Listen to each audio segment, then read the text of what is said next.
Alright, welcome back. So in this video, we are finally going to start with the one thing that I've been talking about a lot since we have started, right? Which is the convention that I always talk about, right? First of all, let me just introduce the topic. You'll get what I'm talking about later. The topic is RESTful routing, right? So REST is basically a really popular convention in today's date, right? And you forget about its full form. You can Google for that, and let's just start with what it is, right? So what exactly is a RESTful routing? So RESTful routing is just a convention for your routes, right? So basically, it will tell you that slash ABCD should take you here, and not exactly that. We'll see exactly what the convention for the routes is, but for now, you can just understand that this is like a set of routes that were written that like if we are making a blog site, which we actually are, right? So it says that slash blogs should always be the index page, right? Index page will be the explore page. Slash blogs slash new should always be the new blog page, right? And slash blogs as a post should be the route for which we should be adding thing to the database. So this is the kind of convention that RESTful routing gives us, right? It basically gives us 7 routes, and those 7 routes are capable of actually modifying anything. They are capable of completing the whole CRUD procedures.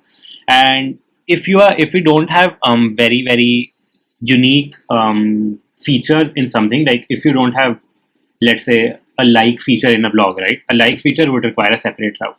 If you just want to do the CRUD operations on something, you will always be making those 7 routes only, right? But first of all, even before we get to what those conventions are, why should we even follow RESTful routing, right? Why can't we simply use our own routes? First of all, it is like followed by a lot of developers, right? And it is really easy. It makes a lot of sense. So even a user, like if you have some idea about search engine optimization, right? The readability of the domain is actually quite important. And while one or two of these are not quite readable, but other than that, if you are using RESTful routing, your domain can actually give all the information about where you currently are, right? So one, it is a good readability for the user. Second, which is probably really important, is that a lot of developers use it. So it will be easy for somebody to see your code, or it will be easy for you to modify your code later. And I mean, it's always good to have something in a good community, right? And the third, and I think that has helped me the most, is that you can remember it yourself correctly. Let's say you are following, let's assume you're not following this convention right now, right? So at the current moment, I think that okay, slash this should be the route for this particular operation, and I make it. But then when I come back to this like a year later, when due to some bug I have to change that, then I'll have no idea what I need to change. I'll have to revisit all the routes again. I'll have to figure out what was happening where, and it will be a really big problem. Plus, let's say you have a show route for a blog, or let's say you have you have both of them, right? You have a show route for a blog, and you have the show route for a comment too, right? And you want to link them in some way. So having different kinds of URLs for both will never help. So in short, what I mean, the third point is that it helps you remember your URLs yourself, right? Plus, it lets you remain consistent throughout your code, and you don't have like random domains everywhere. And we always like to avoid random things in coding, because once a code gets complex, you want to avoid as much random things as possible.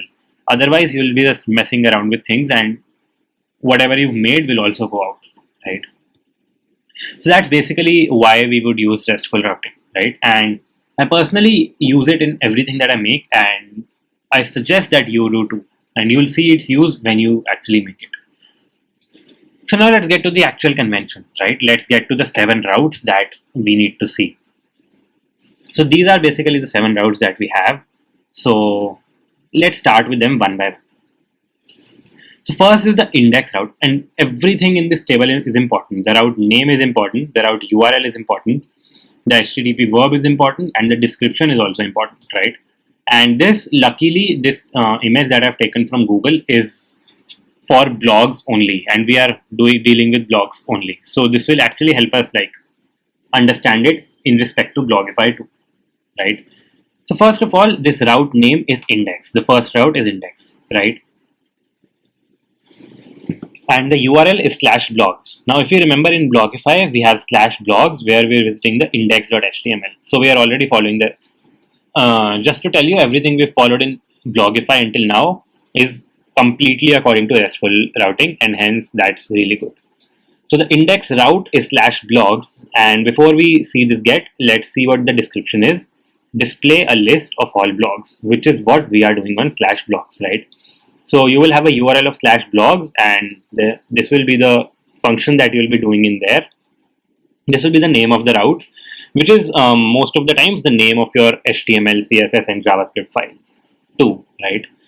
And the HTTP was is get. So if we are making a get request to /blogs, then we are visiting the index page, and this should be done, right? Great. So this is the first route, and before we proceed further, let me tell you, you will not remember this table in the first go. You'll have to refer back to the table a lot of times before you actually get used to it. But once you have used it a lot of times, you will start remembering all of this. And even then, if you don't remember, you can just simply Google RESTful routing. You can go to Google Images, and you will get this as the first image there, right? Alright, so this was the first route. You can see there are 7, right? Next is new. So /blog/new would count for as a get request would be to show form to make new blogs, right? So if you think about it, adding a blog requires 2 routes like we have used in Blogify too. One is used to actually render the form, which if we see here, /blogs/new. So I'll change this to /blog/new. I don't know how I got the S. So /blog/new actually renders your new form only, right? The only thing is it renders the form, nothing else. And the next is this. We also used a post route, which is actually adding the thing to the database. So whenever you are adding something to your database, you need 2 routes. One is the new route, which we have seen, and the next is the third route in the list, which is a post to /blogs, right? This was a get to /blogs, which was an index route. A post to /blogs would be a create route, right? And what it does is it adds new blogs to the database, and then it redirects, which is what we are also doing here. So we are like doing blog.create. So we are doing this add new blog to the database thing, and then we are redirecting to /blogs, right? So we are doing redirecting. Great. So these 3 routes we've already done. Show route also we've already done. So /blogs/:id as a get request will be the show route, and what it does is it shows info about one blog only, right? Which is what we have here. So we are whenever we are visiting /blog/id, we are visiting that one particular blog only, right? We're not visiting a list of all blogs. Edit and update and destroy. So these are the 3 routes that we have not made yet, which are actually necessary for the CRUD procedures. So before we make them, let's just see them in the RESTful convention and as soon as we make them, you'll actually get really good confidence with them too. So /blogs/id/edit as a get request, right, would be the edit route, in which you would be doing showing edit form of one blog. So now, similar to adding a blog to the database, you need 2 routes for that, right? One is a /blog/new, and the next is /blogs as a post. So similarly, to edit a blog, you can imagine you would need 2 routes. One would be to render the form to actually enter the new data, and the next would be where the form would post to make the changes in the database, right? So the edit route is actually responsible for just rendering of the form. It is not responsible for any backend logic, right?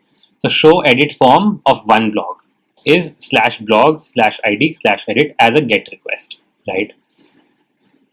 So now the next 2 requests are not get or post, they are put or delete. If you remember in Postman,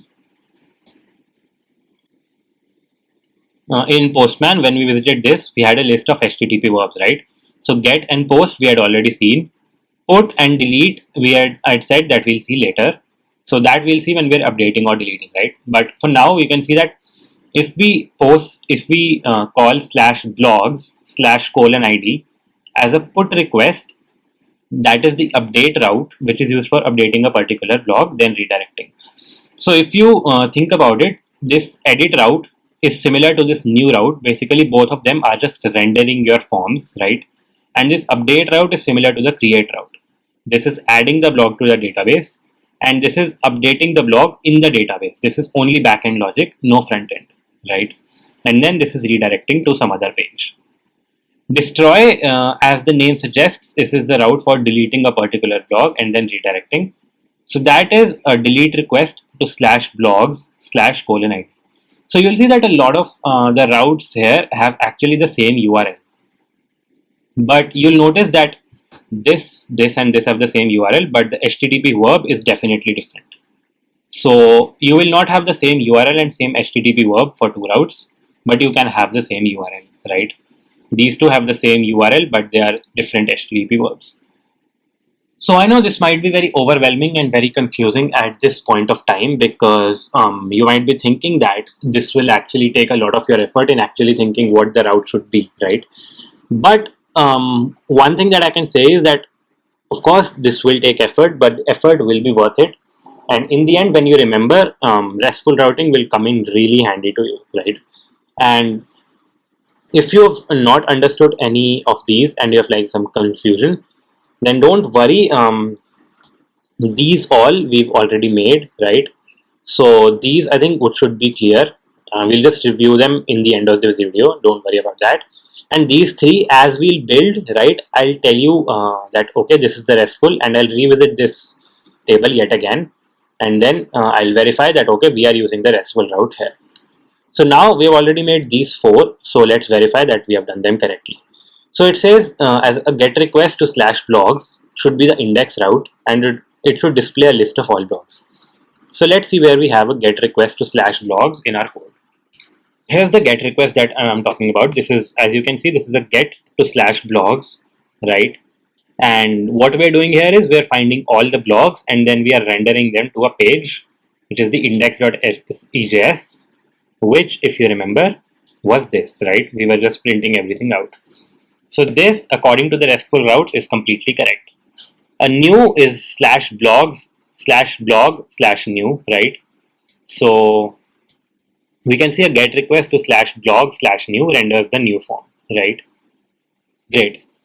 And the create is a post to /blogs, and what it should do is it should add a new blog to the database.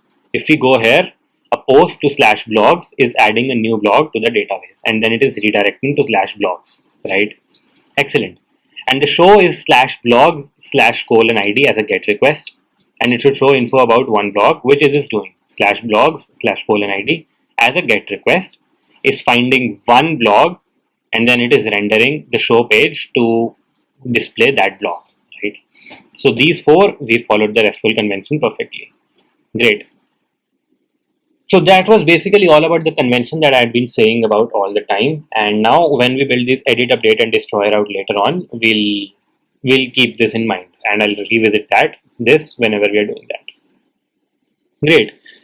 And one thing that I want to do in this video, which is now not at all related to the RESTful convention, you can give your mind a rest for that, right? And we had changed this from /blog/new to /blog/new here in this video. So we might also want to change the link in the navbar, the button we have, that's redirecting to /blogs/new right now. So I'll go to partials header.ejs, header close.ejs, right? And inside this button, I'll have to link to /blog/new. Just a small fix, right? Alright, so now we have finished the RESTful routing thing too. And if you are still not comfortable and if you still can't remember, that's perfectly normal, and you'll eventually remember this as you keep on using it, right? Great. So that's basically all for this video, and I'll see you in the next one. Bye.